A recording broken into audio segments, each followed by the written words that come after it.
예, 오늘은 로마서 4장 13절부터 25절까지 이제 합니다. 자, 우리가 지난 한 몇 주 전부터 시작했을 때 로마서를 시작하면서 모든 사람은 다 죄 아래 있다. 그렇게 이야기를 했었어요.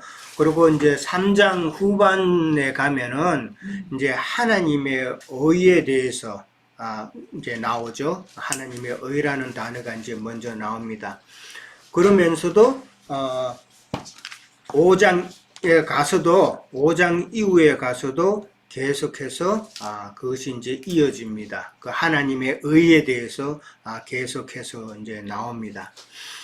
그런데 이제 4장에서는 이제 아브라함이 또 나왔죠. 이제 아브라함이 나와가지고, 아브라함은 믿음으로 의롭다 하심을 얻었다라고 그렇게 이제 증거를 하게 됩니다. 그리고 또 아브라함은 믿음으로 의롭다 함을 받았을 그때는 할례를 받기 전이었죠. 그렇죠? 그게 창세기 15장의 이야기예요. 근데 할례는 창세기 몇 장에서 받는다? 창세기 17장에서 받죠. 예. 그러니까 아브라함이 의롭다 하심을 받은 것은 무할례시였다는 것을 우리가 지난번에 받았죠. 근데 이거를 갖다가 바울이 강조했던 목적은 무엇이었어요?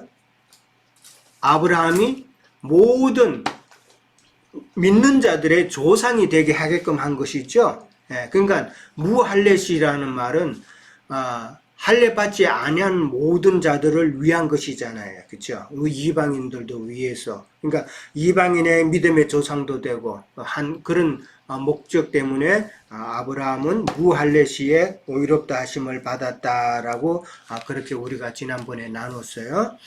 자, 하나님의 의가 나왔었습니다. 지난번에 말씀할 때에 하나님의 의가 뭐라고 그랬어요? 한마디로?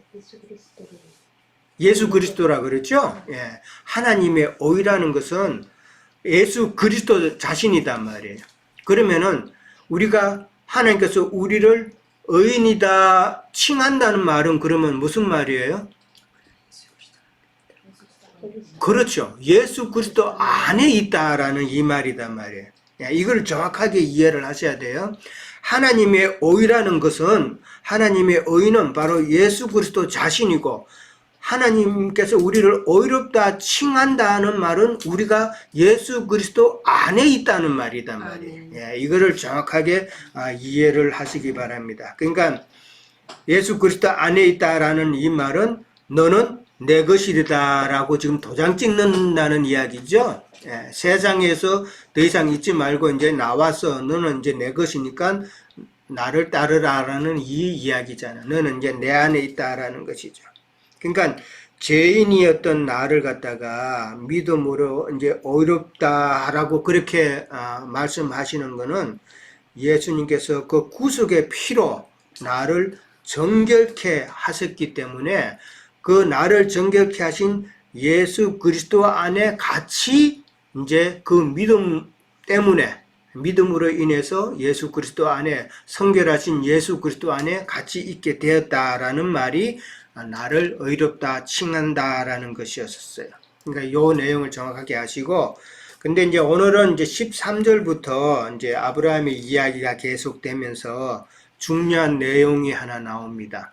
그 내용이 자 13절에서 또 오늘 읽은 거 혹시 캐치하셨어요? 중요한 내용이 무엇이었을까? 그렇지, 믿음으로. 왜냐하면 율법으로 하는 게 아니라 믿음으로 하는 거. 그건 이제 계속 이제 앞에서도 나왔어요.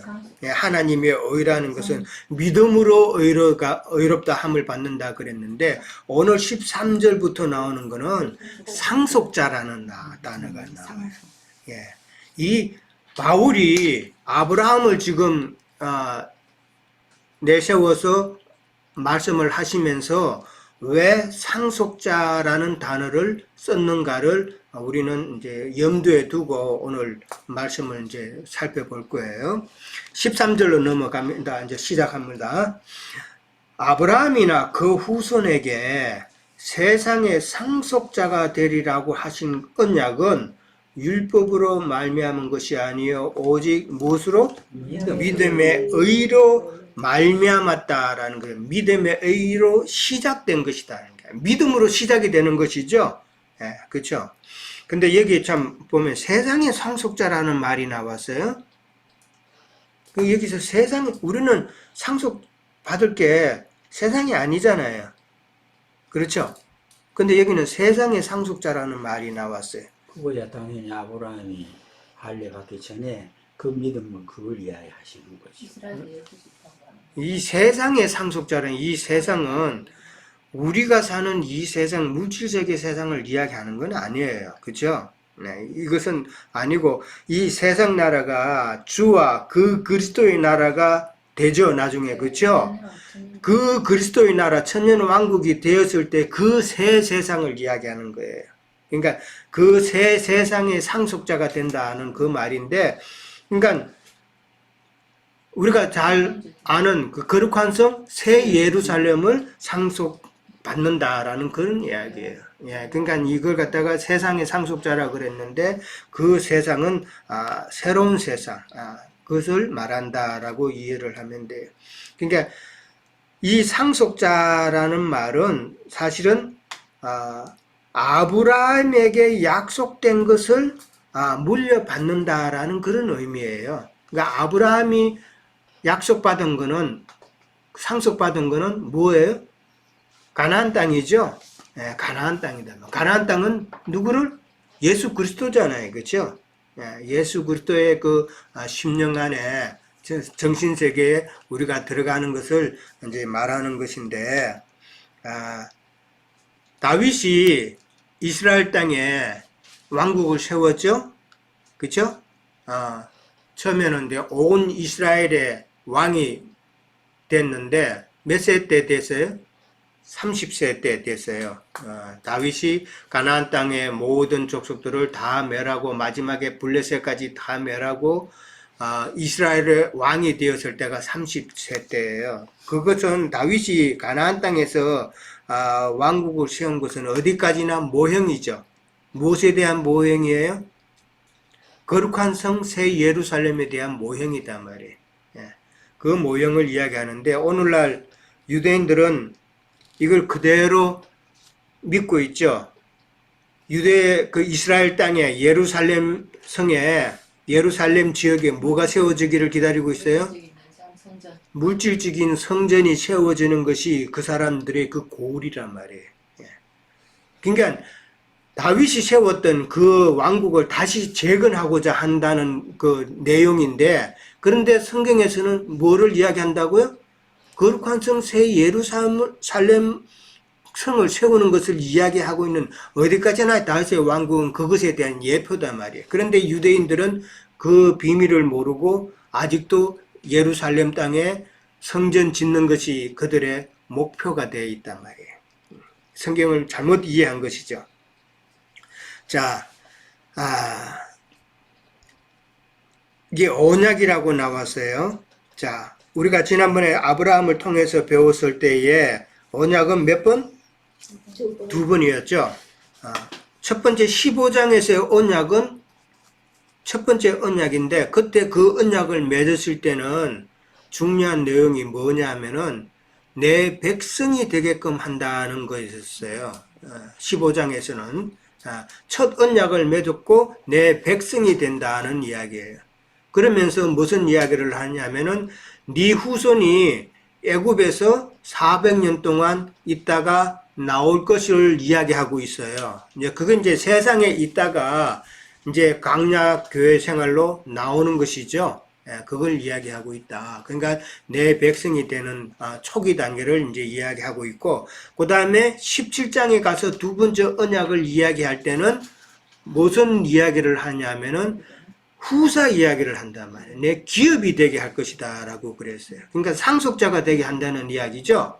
그러니까 첫 번째 언약을 맺을 때는 백성이 되는 단계예요. 그 다음에 두 번째 언약을 맺었을 때는 후사가 되게끔 한다는 말이에요. 그러면은 그 첫 번째 언약과 두 번째 언약이 완전히 다르죠. 차이가 크죠. 근데 이 첫 번째 언약을 지금 많은 믿는다고 하는 사람이 거기에 지금 머물러 있잖아요. 그렇죠?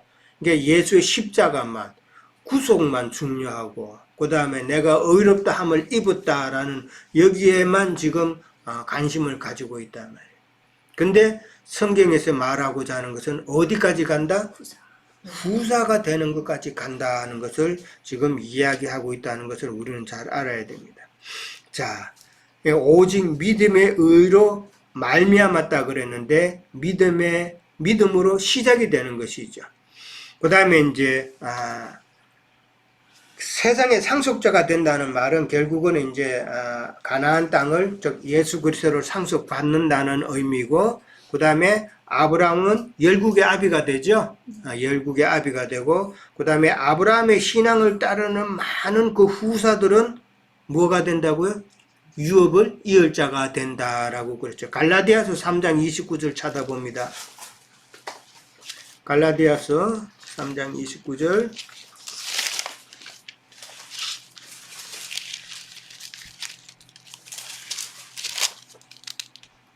자, 누가 먼저 찾으시면 읽어보실래요?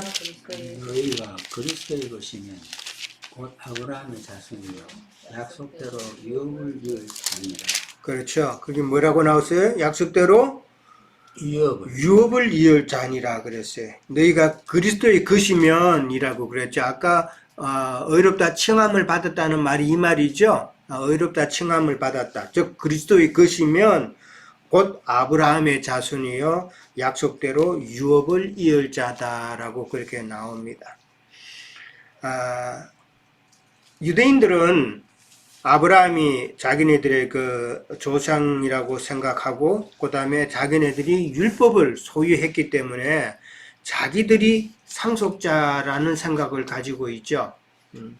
근데 언약은 아브라함에게 맺었던 그 언약은 율법보다는 훨씬 전이죠. 한 몇 년 전일 것 같아요. 아브라함에게 언약을 맺은 그 사건은 이스라엘 백성들이 율법 받은 그 사건과 어느 정도 차이가 날 것 같아요. 갈라디아서 3장 17절 다시 한번 봅니다. 거기에 보면 정확하게 또 그렇게 설명이 되어 있어요. 갈라디아서 3장 17절. 자, 내가 이것을 말하노니 하나님께서 미리 정하신 언약을 430년 후에 생긴 율법이 폐기하지 못하고 그 약속을 헛되게 하지 못한다라고 나오죠. 그러니까 언약은 율법보다도 적어도 430년 전에 이루어진 것이단 말이에요. 근데 율법은 출애굽해서 시내산에서 이제 받은 것이단 말이에요. 그러니까 언약이 율법보다도 훨씬 더 이전에 나왔고, 그 다음에 언약이 율법보다도 훨씬 더 중요하다라는 이야기가 되겠죠. 그게 언약 관계가 맺어지는 것이단 말이에요. 근데 이 언약 관계가 언약이 되고 안 되고는 그 원리는 무엇이에요? 언약 관계, 하나님께서 우리와 언약 관계를 맺으셨는데 그 언약이 되게 하려면은 믿음이 그렇죠. 믿음이단 말이에요. 언약 관계가 되고 안 되고의 그 원리는 믿음이단 말이에요. 믿음이 있는 자는 그 언약을 받아들여서 언약을 맺은 자가 되지만은 믿음이 없는 자들은 언약을 맺지를 못하죠. 세상에 많은 사람들은 믿고 싶어도 이 믿음이 없어서 도무지 언약을 못 맺잖아요. 자, 그 다음에 14절에 넘어갑니다. 만약 율법에 속한 자들이 상속자이면 믿음은 헛것이 되고 약속은 파기되었다라고 그렇게 이야기하죠. 율법에 속한 자들이라는 게 우리가 늘 배워왔죠. 어떤 자들을 두고 하는 말이에요? 율법 아래에 있는 자들을 말하지만은 좀 더 구체적으로 말하면은 어떤 행위로 의롭게 되고자 하는 자들을 지금 바울은 율법에 속한 자들이다라고 표현을 하는 거예요. 그들이 상속자이면은 믿음은 헛것이 되고 약속은 파기된다라고. 네. 당연히 그렇죠. 네. 예. 이 헛것이 된다는 이 말은 그 안에 그 내용물이 하나도 없어져 버린다는 이야기예요. 그러니까 내용이 없어진다면은 이게 참 문제죠. 믿음의 그 중요한 사실은 뭐를 내포하고 있어요? 우리가 믿는 믿음의 그 중요한 사실은 십자가 사건이잖아요. 그 십자가의 예수님의 구속도 그러면 없어져 버린다는 이야기단 말이에요. 믿음이 헛것이 돼 버리면은. 예. 그러니까 참 예수님의 십자가 구속이 전혀 의미가 없는 것이 돼 버리면은 아무런 참 믿음의 근거가 될 수 있는 게 없죠. 또 약속은 파기됐다. 당연히 약속은 파기될 수밖에 없죠. 믿음이 없기 때문에. 예. 그러니까 이제 약속이 파기된다면은 참 신실하지 못하신 하나님이 되어버리죠. 그러나 하나님은 어디까지나 신실하신 하나님이다라는 것을 우리는 잘 알잖아요. 하나님은 절대 하나님 스스로가 약속을 파기하시는 일은 절대 없다. 사람이 약속을 파기하면 파기했지 하나님은 절대 약속을 파기하시는 분이 아니다. 14절의 이 내용은 율법에 속한 자들이 상속자이면 믿음은 헛것이 되고 약속은 파기된다는 이 말은 혈통적인 유대인이 아니라 아브람과 이삭과 야곱의 믿음의 길을 가는 자가 상속자가 된다라는 그 말을 지금 하고 있는 것이잖아요. 이 믿음의 길을 가는 우리인데 사실은 역사적으로 쭉 보면은 이 믿음의 길을 사탄은 늘 막았죠. 그렇죠? 초대교회 때도 우리가 많이 나누었듯이 초대교회 때도 그렇고 지금 세상 교계도 그렇고 믿는다 하지만은 참 이 세상 교계도 가만히 우리가 경험해 봤잖아요. 경험해서 우리는 비교가 되잖아요. 내가 이전에 믿었던 내가 이거 진리라고 믿었던 그 내용들이 과연 지금 맞느냐 하는 이야기죠. 그러니까 많은 믿음의 길을 갖다가 지금 방해하고 있는데 초대교회 때도 그런 사건이 많았죠. 어떤 내용이 있었어요? 할례 받아야 된다 그러고 그 다음에 그렇죠. 지난번에도 우리가 나와서 예루살렘 교회에 야고보와 그의 다른 장로들이 와서 그래도 할례를 행해야 되지 않느냐 하는 이런 내용들. 이게 다 믿음의 길을 배반하게 하는 것이단 말이에요. 그 다음에 펠라기우스라는 그 신학자가 있어요. 그 초대교회 때 펠라기우스라는 신학자가 있는데 이 사람은 뭐라 그러냐면 하나님께서 우리를 의롭다 하시는 그 칭이 의롭다 하시는 것도 인간의 선행이 되어야 된다라고 주장을 하는 사람이란 말이에요. 그러니까 오늘 내용하고는 완전히 지금 다른 이야기죠. 그러면서 그 사람은 금욕주의를 강요한 거예요. 이 금욕주의를 강요하는 사람의 또 특징은 도덕적으로 완전히 막 제재하는 게 많죠. 그런 엄격한 도덕 개혁 운동가죠. 그러니까 그런 것을 많이 주장을 했던 사람이에요. 그러면은 근데 이 펠라리우스라는 사람이 왜 그런 식으로 됐냐면은 그 당시 로마 기독교인들이라고 하는 자들이 이게 교회 이제 예배당이죠. 그들의 모임에 가보니까 그들의 이 실생활이 너무나도 난잡했던 거예요. 예. 왜 난잡하게 돼요? 영지주의 때문에 그랬던 거예요. 그러니까 그 당시 교회에 영지주의 사상에 들어와가 영지주의를 제가 설명했죠. 예. 우리가 믿으면은 그 영이 중요한 것이 우리 육은 다 무익한 거기 때문에 우리가 마음대로 생활해도 괜찮다고 하는 사상이 영지주의다 말이에요. 쉽게 말하자면. 그러니까 그건 잘못되었죠. 영구속만 알았고 구속받은 이후에 우리가 혼의 구원을 이루어가는 그 과정을 다 지금 빼고 있죠. 그런데 우리는 영구속보다는 혼의 구속을 이루어 나가는 게 더 중요하다고 제가 누누이 이야기하죠. 그러니까 마귀는 요걸 제일 중요한 것을 자꾸 빼려고 그런단 말이에요. 그래서 옛날부터 많은 그 자기의 마귀의 그 사자들을 보내가지고 그런 나쁜 다른 복음을 자꾸 주입을 시켰던 거예요. 네.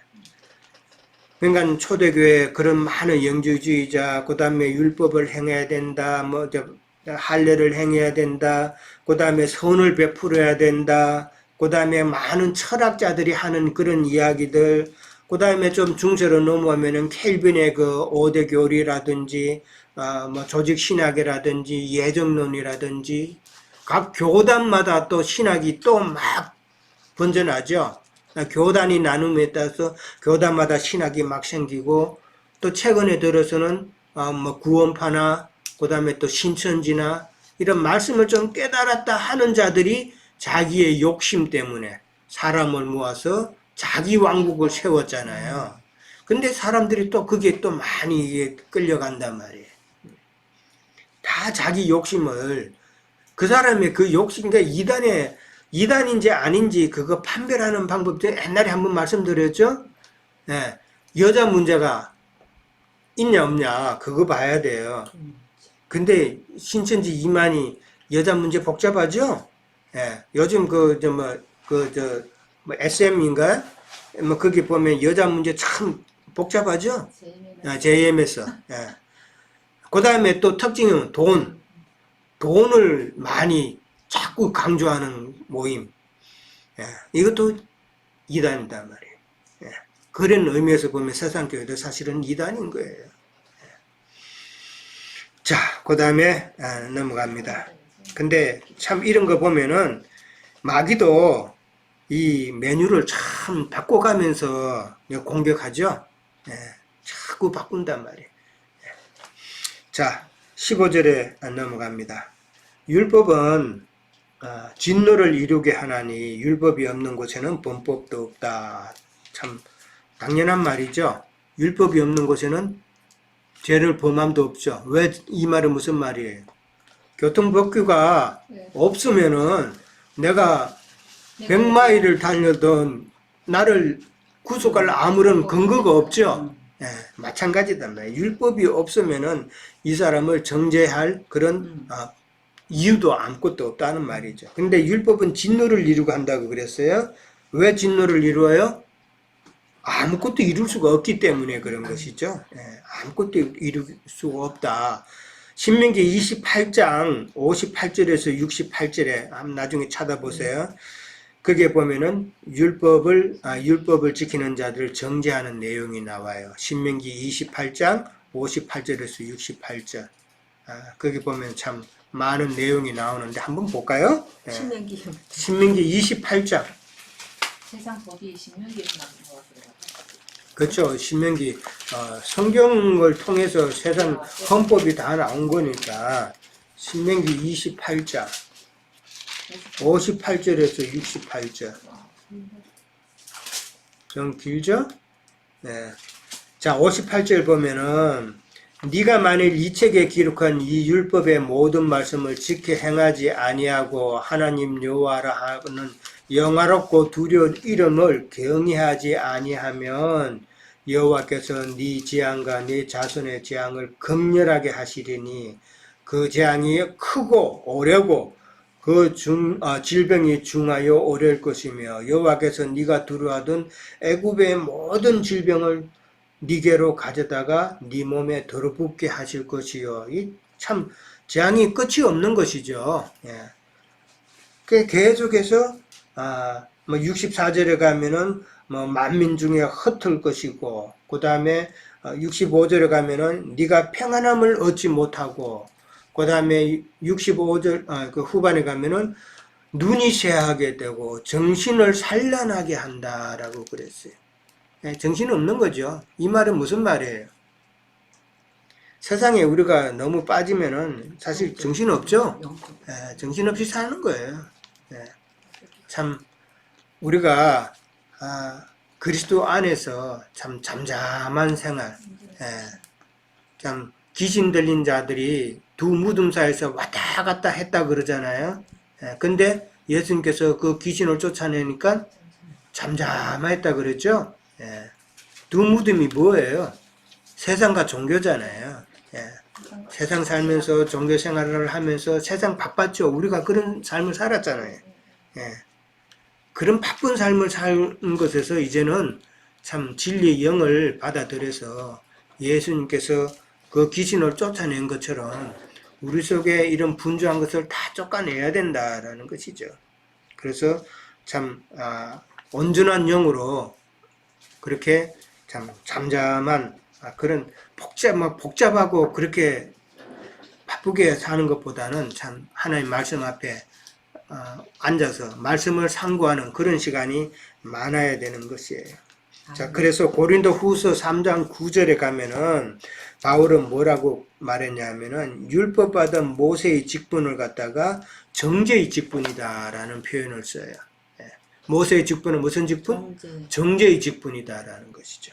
그리고 갈라디아서 3장 13절에 보면은 예수 그리스도께서 십자가를 지신 것은 율법의 저주를 담당한 것이라고 그렇게 표현을 하죠. 3장 14절. 예, 3장 13절에 가면은 그렇게 표현이 되어 있는 거예요.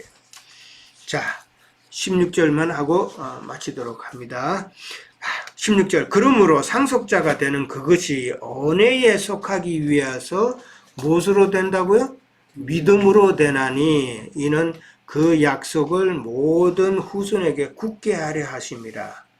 율법에 속한 자에게 뿐만 아니라 아브라함의 믿음에 속한 자에게도 그러하니 아브라함은 모든 우리 믿는 자의 조상이다라고 그럽니다. 이게 상속자가 되는 것이 은혜에 속하기 위하여 믿음으로 된다라고 그랬어요.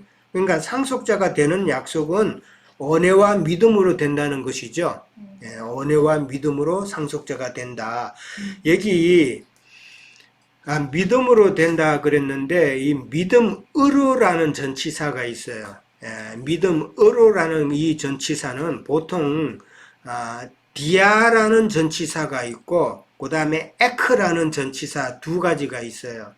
근데 여기서는 이 믿음으로 할 때는 이 디아라는 전치사를 보통은 쓰는데 여기서는 디아라고 쓰지 않고 에크라는 전치사를 썼어요. 그 말은 무슨 의미가 있냐 하면은 디아라는 전치사를 쓰게 되면은 단순히 믿음을 갖다가 어떤 수단과 방법으로의 의미를 가지고 있어요. 믿음의 방법, 믿음의 수단이라는 그 의미가 있는데 에크라는 단어를 쓰게 되면은 단순하게 수단과 방법이 아니라 좀 더 포괄적인 그런 의미를 담고 있다라는 것이죠.